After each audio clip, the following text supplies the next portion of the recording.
Ашырбек Майдонович. Мен дагы бүгүн ушул коопсуз шаар долбоору боюнча маселе көтөрөйүн дедим эле. Мына бизде Бишкек Нарын Торгарт автожолунда видео, фото фиксация орнотулуп, андан сырткары атайын стационардык немелер орнотулган да, радарлар. Бирок кызыктуусу ошолордон сырткары ошо фото, видео фиксациялардан бир 100 метр өтпөй эле биздин жана эски көрүнүш МАИ кызматкерлери өзүнүн радарлары менен дагы туруп атат да. Бул деген элдин моюнуна эмес, элдин башына чыгып алган да. Бул туура эмес.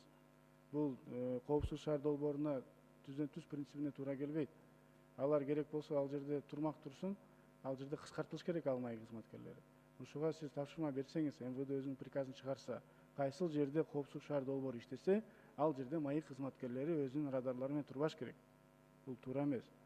Экинчиси, бул жол знактар боюнча. Айрым учурларда жолдордо видеолор иштеп атат, ал эми знактар дагы эле коюла элек да.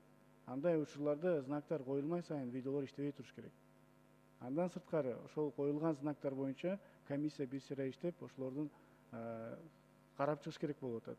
Айрым знактар кайра тескерисинче ушул жол эрежесин бузууга бүгөттөп атат. Бул биринчиси. Экинчи маселе бул эсеп палатасы боюнча маселе көтөрөйүн дедим эле. Алар ар дайым өзүнүн корутундуларын жана чыгарып келет. Алар боюнча жүргүзүлгөн иш-чаралар боюнча айтайын дедим эле да. Көптөгөн учурда эсеп палатасы чыгарган корутунду боюнча эч баа берилбейт өкмөт жактан.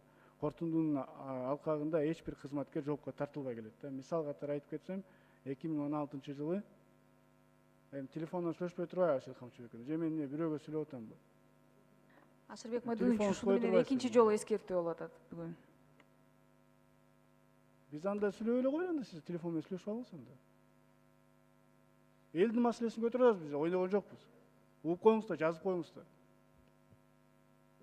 Эсеп палатасы боюнча мисал катары айтып кетейин. Айыл чарба мамлекеттик агенттиги боюнча 2016-жылы 15 миллион сомдук финансылык мыйзам бузуулар аныкталды, бирок ал жөнүндө мындай чара көрүлө элек. Ушул боюнча дагы карап койсоңуздар. Бүт айта турган сөздөрүмдү буздуңуз эми. Рахмат.